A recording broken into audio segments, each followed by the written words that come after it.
Hello and welcome to Tennis Volley Talk today. Running a little bit late today. It's a Saturday, but I was just trying to get some research done. I'm going to be talking about the Madrid Tennis Open that's been held over the last 2 weeks. Today they had the women's final between Mirra Andreeva and then Marta Kostyuk. And what a final that was. It went 2 sets. Kostyuk was playing unbelievable tennis and just kept Andreeva pinned to the back of the court, but yet she started playing a lot better and brought it up to a very good second set too. But she ended up losing 6-3. Andreeva, lost 3-6.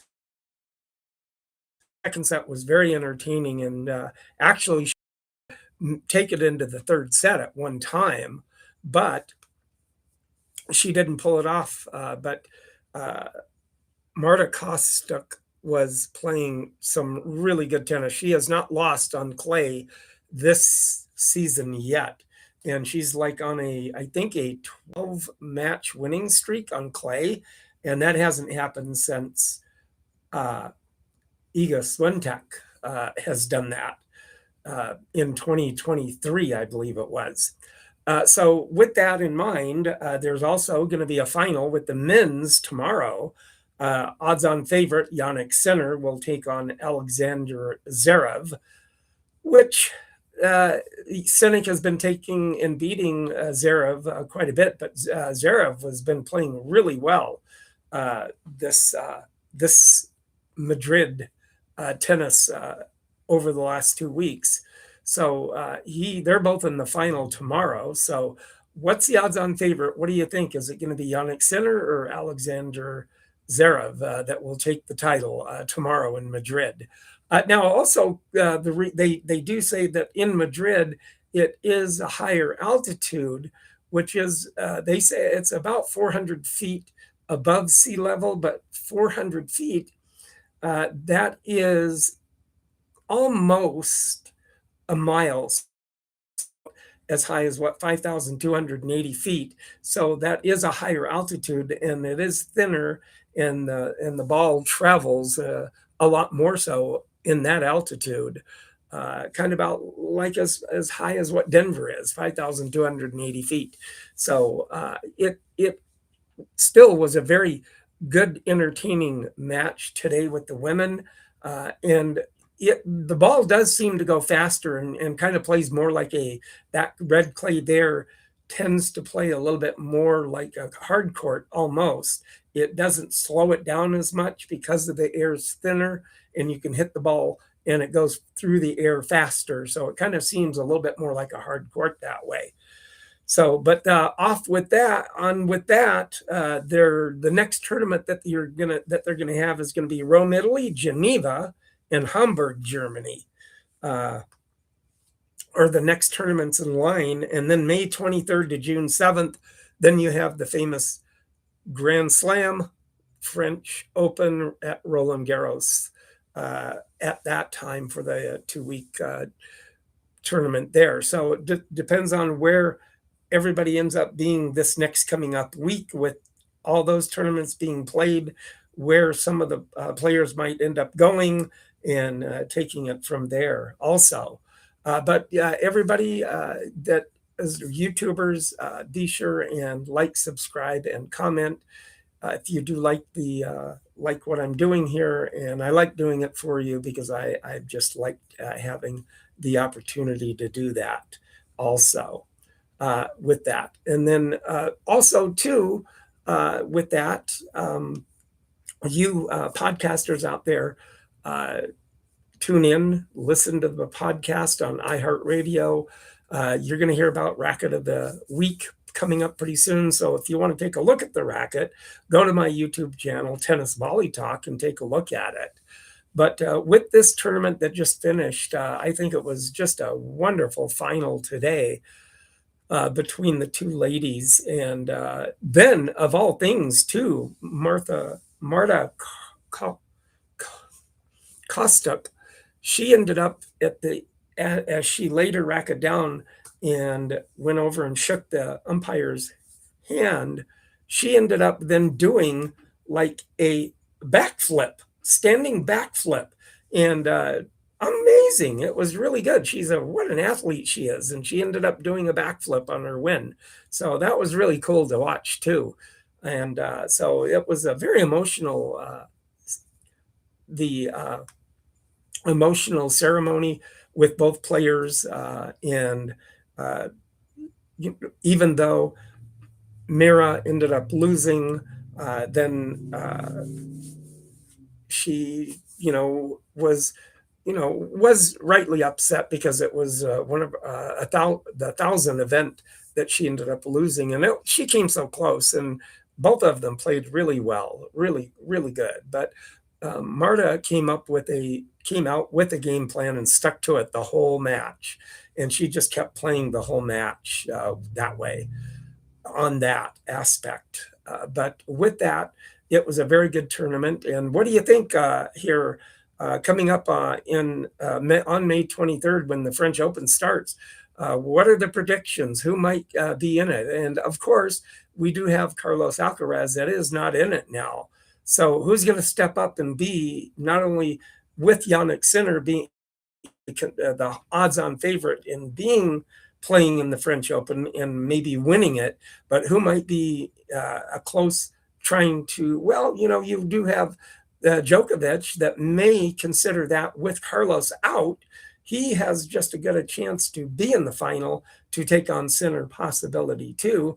Of course, then you have also Zverev that has really been coming on too. So we'll just have to see what about that.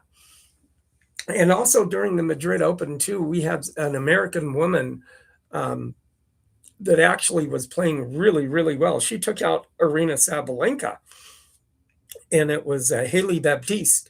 And she's really been coming on. She's coming into her own as a tennis player, upped her rankings with her semifinal against Mirra Andreeva.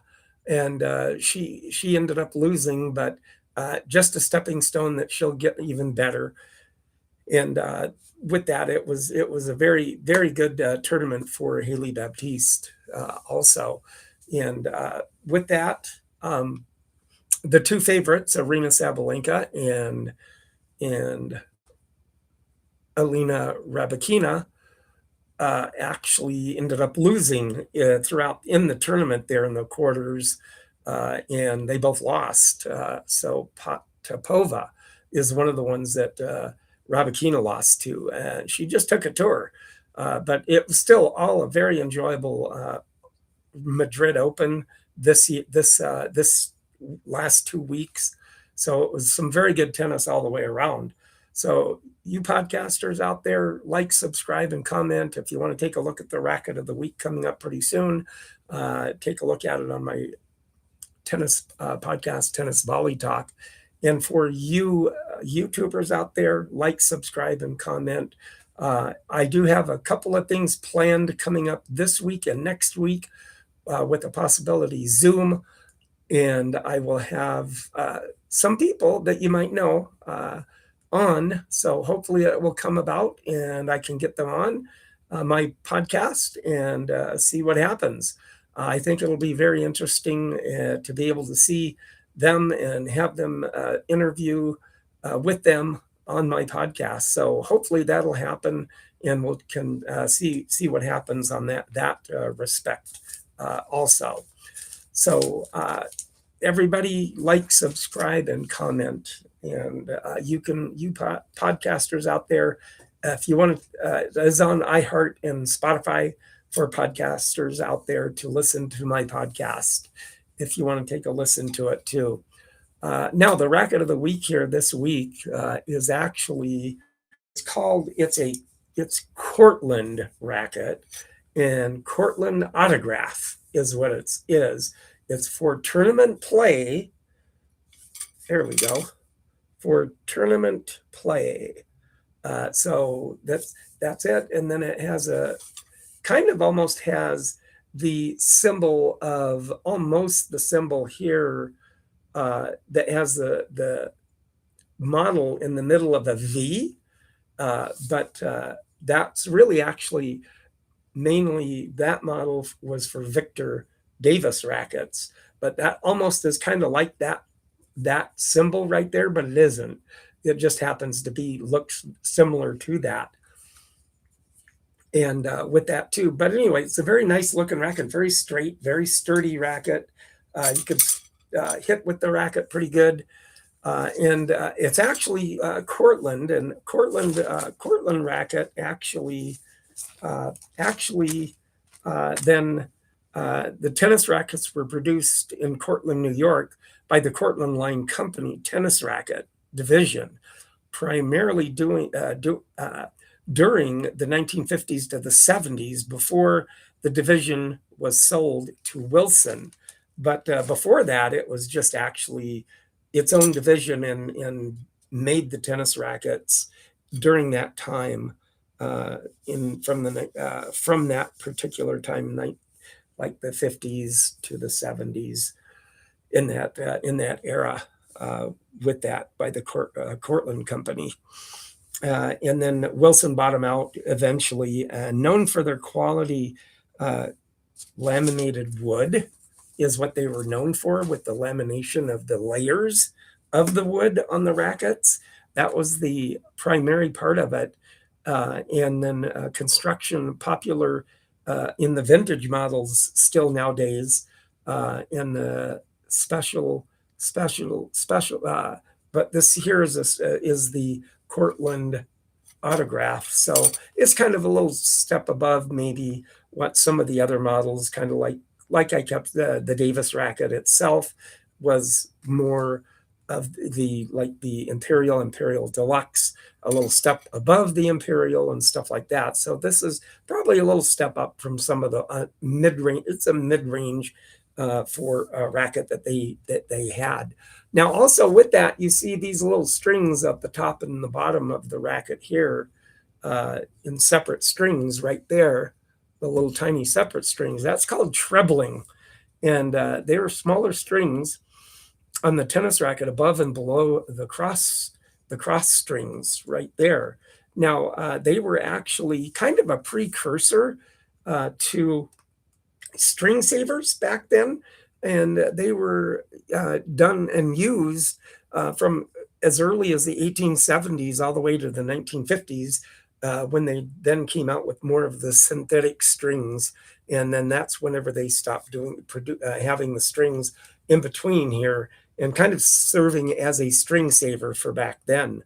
Now, the little ribbons here on the rackets here, the ribbons at the bottom of the throat of the racket, they were used to reinforce that part of the racket to prevent the laminated wood from splitting, especially at the V junction right here. So that's what the ribbons were used for, and they were initially used from about right around about 1950s, 40s to about the 80s. About whenever they started making the aluminum and stronger rackets, and then that's when they quit doing that, to not have them on the rackets anymore. But it's just kind of a little something that the rackets had for that time. So it's a very good racket. It's a very sturdy racket too. 4.5 actually. It's a Cortland, and yeah, it's very, very sturdy, like the white part of it here, the red V. So yeah, that would be the racket of the week for everybody out there. Everybody like, subscribe, and comment. You YouTubers out there, like, subscribe, and comment if you do like what I'm doing. And if you did like the Stan Smith Zoom, I really thoroughly enjoyed doing that. Doing that particular Zoom with him. And then I do have a couple, hopefully one coming up Wednesday this coming up week, and then the following Tuesday I have another Zoom. Hopefully that will all work, and we can get to see who I am going to be talking to. But everybody this week, thank you for joining me and letting me talk about the Madrid Open tennis, and then what's coming up, and then also the French Open. What are your predictions? Like, subscribe, and comment on my channel. Let me hear from you on that. So comment, like, subscribe, please. And then also with that, just if you're out there in a southern warmer state, get out there and start playing. It's starting to get a little bit warmer here. You still have these cool days that you feel the coolness a little bit, but still get out and play, because it is outside tennis weather right now here where I'm at in Minnesota. So it's starting to get nice. So everybody out there, have a nice week, and I will then be hopefully talking to someone on Zoom Wednesday, and I will be dropping that next week. And I think it'll be a pretty good interview. So thank you very much, and everybody have a great week out there.